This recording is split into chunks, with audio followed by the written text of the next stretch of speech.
Assalamu dear student. Today our topic is income statement and balance sheet. Dear student, आज हम cost accounting के अंदर आप एक प्रॉब्लम हल कराते हैं और उसके अंदर हम आपके इनकम स्टेटमेंट बना के दिखाएंगे और बैलेंस शीट हल करेंगे. डियर स्टूडेंट, इस क्वेश्चन के अंदर हम ये देखते हैं कि एक ऑर्गेनाइजेशन या कंपनी, एक कंपनी ज़ीशान एंड कंपनी हमारे पास, और हम ये देखते हैं कि ज़ीशान एंड कंपनी जो है उसका हम किस तरीके से cost of goods sold calculate करते हैं और किस तरीके से ग्रॉस प्रॉफिट कैलकुलेट करते हैं और किस तरीके से हम उसका नेट प्रॉफिट कैलकुलेट करते हैं, और फिर उसके एंड में हम बैलेंस शीट तैयार करेंगे उसकी फाइनेंशियल पोजीशन को शो करने के लिए कि उसकी फाइनेंशियल पोजीशन क्या है ज़ीशान एंड कंपनी की. तो हम आज कॉस्ट अकाउंटिंग टॉपिक के अंदर हम आपको एक प्रॉब्लम के जरिए ज़ीशान एंड कंपनी की नेट प्रॉफिट और फाइनेंशियल स्टेटमेंट जो है वो शो करते हैं. डियर स्टूडेंट, ये हमारे पास एक प्रॉब्लम है, तो उसके अंदर हम ये देखेंगे कि इसके अंदर हम ये देखते हैं कि हमारे पास दोनों हमारे पास बैलेंस दिए हुए हैं. ये ओपनिंग बैलेंस दिया हुआ है, ये क्लोजिंग बैलेंस दिया हुआ है. तो इसके अंदर हम ये देखते हैं कि हमारे पास 31/11/2018 और 31/11/12/2019 सॉरी, ये हमारा 2018 है. 31 दिसंबर 12 2018 और ये जो है 31 दिसंबर 12 2019 है. तो 2018 और 2019 दो हमारे पास बैलेंस हैं. तो इसके अंदर हम ये देखते हैं कि हमारे पास कैश ओपनिंग जो है वो 2018 के 5000 है, और उसके साथ हम ये देखते हैं कि अकाउंट रिसीवेबल 10000 रुपए, और ये हमारे पास एंडिंग 10000, ओपनिंग भी 10000 है और एंडिंग भी 10000 है. और उसके बाद ये हम देखते हैं कि हमारे पास मटेरियल 4000 और एंडिंग 2000, और इस तरह से वर्क इन प्रोसेस 2000 और एंडिंग 1000. उसके बाद ये देखिए फिनिश गुड्स ओपनिंग 6000 और एंडिंग 4000. और दूसरा ये देखिए कि हमारे पास प्रीपेड एक्सपेंसेस हैं, ओपनिंग 500 और एंडिंग 500. और उसके बाद हम ये देखें कि फिक्स एसेट नेट 30000 और एंड में हमारे पास है 2019 का है वो 26000 है. और उसके साथ हम है कि हमारे पास करंट लायबिलिटीज, ये हमारे पास है 17500 और ये भी हमारे पास 17500 एंडिंग की है. रिटेन अर्निंग जो है वो 10000 और 15000 और कैपिटल जो है 30000 और एंडिंग भी हमारे पास 30000 है. और उसके बाद हम ये देखेंगे हमारे पास नीचे जो है हमारे पास उसके अंदर जो भी प्रोसेस हुए ड्यूरिंग ईयर हम यूं वो देखते हैं कि figures in brackets are credit balance. जो फिगर ब्रैकेट्स के अंदर दिए गए हैं ये हमारे क्रेडिट बैलेंस है. और depreciation is charge 3/4 to factory overhead and 1/4 to administrative expenses. Sales are made or 60,000 and cost of 40,000. कि हमारे पास सेल जो है वो 60,000 है, एक्चुअल सी कॉस्ट जो है वो 40,000 है. और उसके बाद may be goods direct labour was 9,000, direct labour 9,000 है. Factory overhead was applied at the rate of 100%. Direct labour cost, ये डायरेक्ट लेबर कॉस्ट हमारे पास 9000 है. और हमारे पास फैक्ट्री ओवरहेड वो है direct 100% of the direct labour cost, कि डायरेक्ट लेबर कॉस्ट जो है उसका 100% हमारा फैक्ट्री ओवरहेड भी वही है. और उसके साथ हमारे पास 2000 under applied which are charge to cost of goods sold. Under applied जो है 2000 है हमारा एफओएस जो है अंडर अप्लाइड है. Selling expense 10%, administrative expenses 15% of the gross sale. कि ग्रॉस सेल का हमारे पास जो है वो 10% सेलिंग एक्सपेंसेस है और 15% जो है हमारे पास administrative expenses of the gross sale, जो हमारी ग्रॉस सेल है.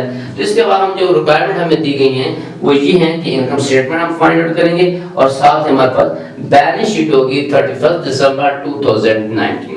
ये हमारे पास एक एग्जांपल, एक प्रॉब्लम है, तो हम इसके जरिए हम आपको इसको हल करके दिखाते हैं. तो डियर स्टूडेंट, अब हम इसकी तरफ देखते हैं ओरिजिनल पोजीशन इसकी क्या है, किस तरीके से याद करेंगे। फर्स्ट ऑफ ऑल ऊपर हम देखेंगे कि ज़ीशान एंड कंपनी है, ये कंपनी का नाम है, और इसमें हम ये देखेंगे कि income statement and balance sheet, ये हमने इसका कैलकुलेट कर रहे हैं। तो फॉर द ईयर एंडेड 31 दिसंबर 2019।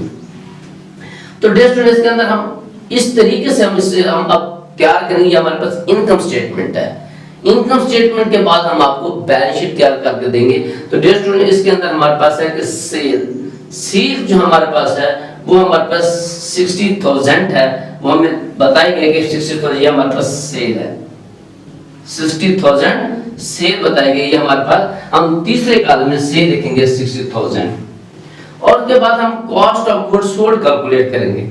तो वो आपको हमने पहले भी इनकम स्टेटमेंट जब बनाई है वो कैलकुलेट करके दिखाया, फिर भी हम ये बनाते हैं कि कॉस्ट ऑफ गुड्स सोल्ड क्या है। फर्स्ट ऑफ ऑल क्या है, कॉस्ट ऑफ गुड्स सोल्ड के अंदर हम ओपनिंग मटेरियल लेते हैं, ये हमारे पास ओपनिंग मटेरियल 4,000 है, और इसके अंदर हम परचेजेस जमा करते हैं। ये परचेजेस 15,000 ये हमारे पास है, परचेजेस 15,000 हमने उसमें अंदर जमा कर दिया परचेजेस, और उसके बाद हमारे पास जब हम टोटल लेते हैं 19,000 जो है वो ये है कि material available for use.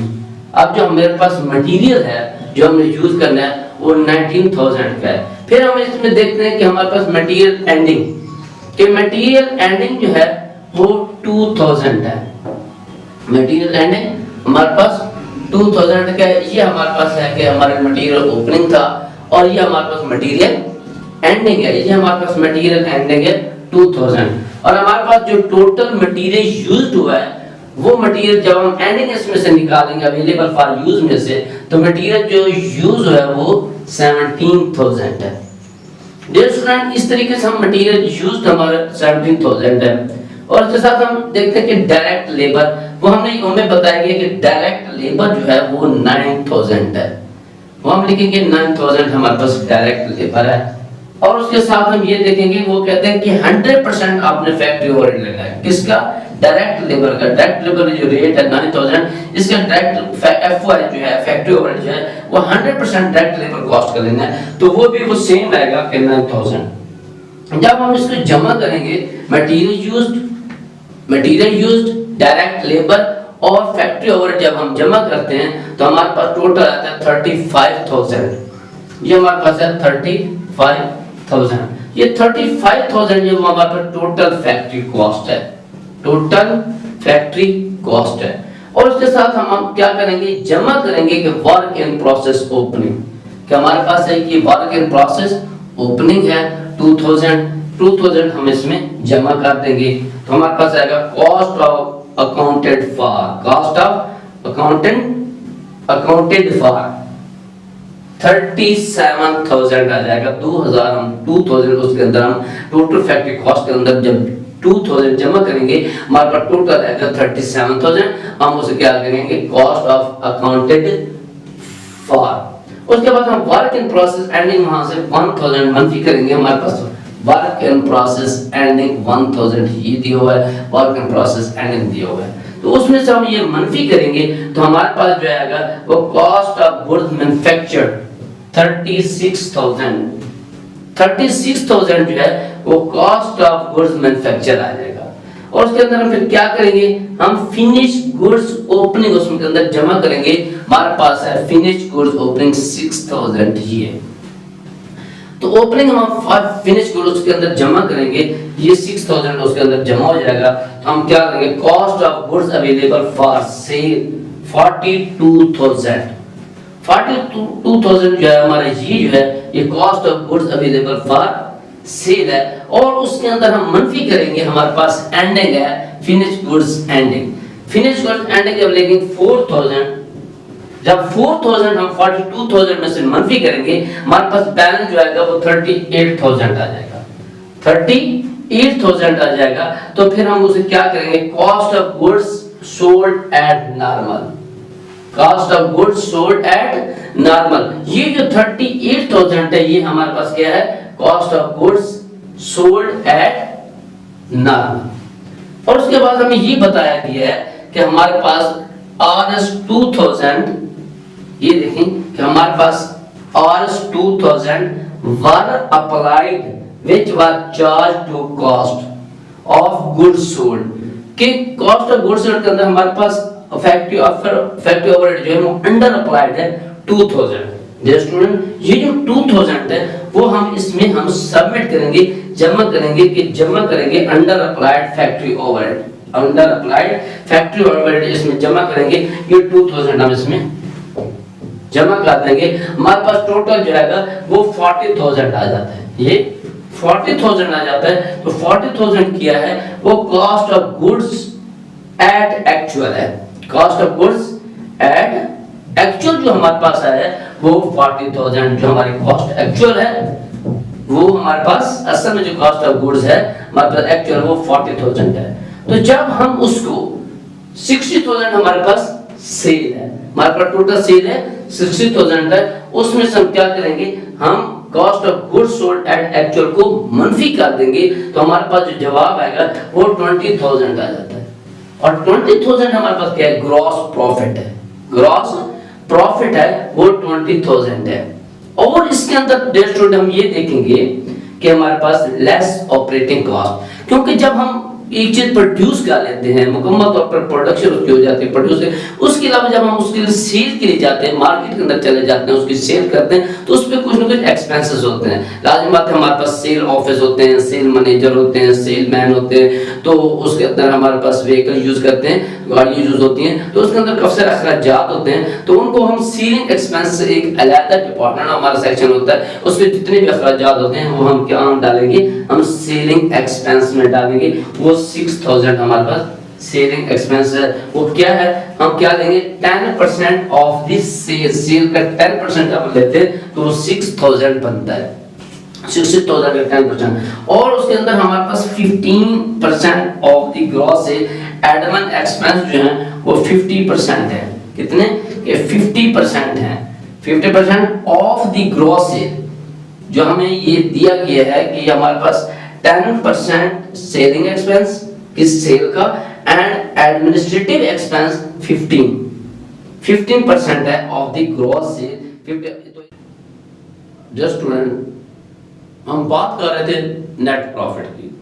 Net profit के अंदर जब हम सेल हमारे पास है 60,000, उसमें से हम जब मनफी करते हैं cost of goods sold at actual, जो हमारे actual cost of goods sold है, हम नेट सेल में से मनफी कर देंगे, तो हमारे पास जो जवाब आएगा वो 20,000 आएगा।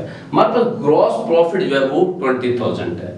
और इसके साथ स्टूडेंट हमारे पास जब हमारे पास ग्रॉस प्रॉफिट जाता है, उसके अंदर हमारे पास ऑपरेटिंग एक्सपेंस होते हैं, सेल के अंदर जो हम सेल प्रोडक्ट को करते हैं तो उस पर मुख्तलिफ किस्म के हमारे पास अखराजात होते हैं, तो सेलिंग एक्सपेंस हैं। फिर उसके अंदर एडमिनिस्ट्रेशन होती है, जो हम सेलिंग से रिलेटेड एडमिन के ऑफिसर होते हैं, मैनेजर होते हैं, सेलमैन होते हैं, वो काफ़ी सारे उसके एडमिन ऑफिस के अंदर जितने भी मुलाजिम होंगे तो उसके जो अखराजात होते हैं वो हमारे पास 15% है, 15% है ऑफ द सेल हम कैलकुलेट करते हैं। तो हमारे पास एडमिन एक्सपेंस जो है वो 9,000 है और सेलिंग एक्सपेंस जो वो 10% लेंगे तो 6,000 है। तो ये 15,000 जब हम टोटल ग्रॉस प्रॉफिट में से हम जब 15,000 मनफी करेंगे तो हमारे पास बैलेंस जो है वो 5,000 बचता है और हमारे पास नेट प्रॉफिट जो है वो 5,000 है। तो इस तरीके से जस्ट स्टूडेंट हमारे पास इनकम स्टेटमेंट थी, जिसके अंदर हमने ये कैलकुलेट किया कि इनकम स्टेटमेंट के जरिए कि हमारे पास नेट प्रॉफिट कितना है। तो इस तरीके से डियर स्टूडेंट ये हमारे छोटी सी हमने प्रॉब्लम हल की और उसके बाद हम इसी की आपको बैलेंस शीट के जरिए फिर क्लियर करते हैं कि बैलेंस शीट के अंदर इसकी फाइनेंशियल पोजीशन क्या है। डियर स्टूडेंट, इस प्रॉब्लम के अंदर हम डिस्कस करते हैं बैलेंस शीट के बारे में।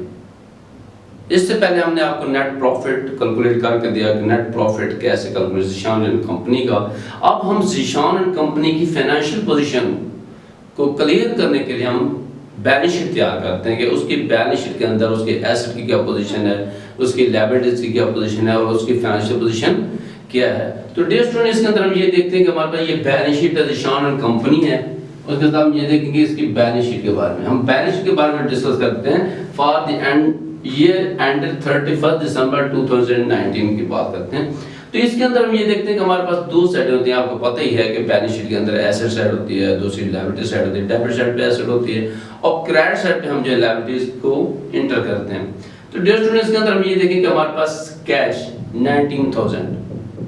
अब कैश 19,000 कैसे आया, कि हम यहाँ देखते हैं कि हमारे पास कैश जो है वो 5,000 है, कैश ये 5,000 है हमारे पास ओपनिंग के अंदर। तो अब ये 19,000 कैसे है, तो इसको हम ये देखते हैं कि डियर स्टूडेंट हमारे अंदर जो है हमारे पास टोटल एसेट जो है वो 62,500 है। जब हमने टोटल एसेट को कैलकुलेट किया तो 62,500 हमारे पास आते हैं। तो उसके अंदर हम एंडिंग को जो है टोटल लायबिलिटी यानी कि टोटल एसेट मनफी टोटल लायबिलिटीज को हम मनफी करते हैं। जब हम एंडिंग स्टॉक को टोटल हम जमा करेंगे तो हमारे पास 43,500 आ जाता है। कि हमारे पास क्या है, अकाउंट रिसीव 10,000 है, मटेरियल एंडिंग जो है 2,000 है, फिर हमारे पास वर्क इन प्रोसेस जो है वो 1,000 है। ये देखते हैं हम कि एंडिंग अकाउंट रिसीवेबल और मटेरियल एंडिंग 2,000 और एंडिंग वर्क इन प्रोसेस 1,000 और उसके बाद वर्क इन प्रोसेस हमारे पास फिनिश गुड 4,000 सॉरी, और हमारे पास प्रीपेड एक्सपेंस 500 और फिक्स एसेट 26,000। जब हम सारे को इसको जमा करेंगे एंडिंग को हमारे पास 43,500 आ जाता है। तो डियर स्टूडेंट इसके अंदर हम ये देखते हैं कि हमारे पास टोटल एसेट 62,500 है, उसमें से हम मनफी करेंगे 43,500 को, तो हमारे पास ये 19,000 जो है हमारे पास बैलेंस आ जाता है। एंड में कैश हमारे पास ये 19,000 ये आ जाता है। इस तरीके से हम इसको कैलकुलेट करते हैं कैश को टोटल एसेट मनफी टोटल लायबिलिटी, तो हमारे पास जो है ये 19,000 जो है हमारे पास कैश आ जाता है। तो हमने ये कैश कैलकुलेट किया।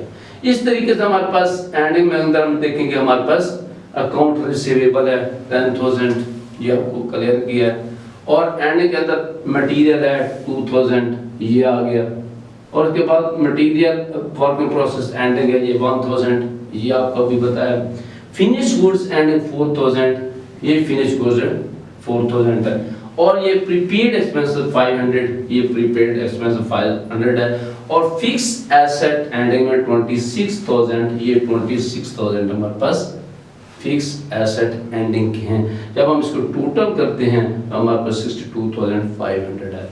और इस तरीके से जब हम लायबिलिटी साइड पे जाते हैं तो हमारे पास करंट लायबिलिटीज है 17,500 ये हमारे पास आ जाती है कि 17,500 है, और उसके बाद हमारे पास रिटेन अर्निंग है हमारे पास 15,000 ये हमारे पास रिटेन अर्निंग 15,000 है, और उसके बाद हमारे पास कैपिटल जो है वो हमारे पास 13,000 है, और हमारे पास कैपिटल ही 13,000 आ जाता है। जब हम इसको टोटल करते हैं 62,500। स्टूडेंट ये हमारी एक बैलेंस शीट थी जो हमने कॉस्ट अकाउंटिंग के अंदर हमने इनकम स्टेटमेंट कैलकुलेट की, और उसके बाद हमने बैलेंस शीट आपको क्लियर की। ये दोनों साइड आपस में टैली हो जाते हैं 62,500, और डेबिट साइड पे और क्रेडिट साइड पे भी 62,500 आ जाता है। लिहाजा ये डेबिट और क्रेडिट साइड आपस में टैली हो जाती है। जस्ट ये हमारा था एक प्रॉब्लम जिसको हमने कॉस्ट अकाउंटिंग के अंदर हमने आपको इनकम स्टेटमेंट भी क्लियर की, और हमने इनकम बैलेंस शीट भी क्लियर की, और इससे पहले जो आपको प्रॉब्लम करे उसमें हमने आपको gross profit cost of goods sold gross profit वो भी आपको नेट प्रॉफिट तक आपको क्लियर किया। मुझे उम्मीद तो है जस्ट स्टूडेंट आपको समझ आ गई हमारे टॉपिक की। इसके अलावा फिर भी किसी किस्म का कोई प्रॉब्लम होता है आप हमें कमेंट्स में, अक्सर स्टूडेंट हमें कमेंट्स में बताते हैं जो भी प्रॉब्लम होते हैं बता रहे होते हैं, तो हम कोशिश करते रहते हैं साथ साथ बच्चों को सही तरीके से स्टूडेंट को गाइड करें। फिर भी कोई ऐसा प्रॉब्लम है जो आपको क्लियर नहीं होता तो हमें लाजमी कमेंट्स में याद कर हम आपको रिप्लाई करेंगे। इस वक्त मैं आपसे इजाज़त चाहता हूँ। अल्लाह हाफिज़।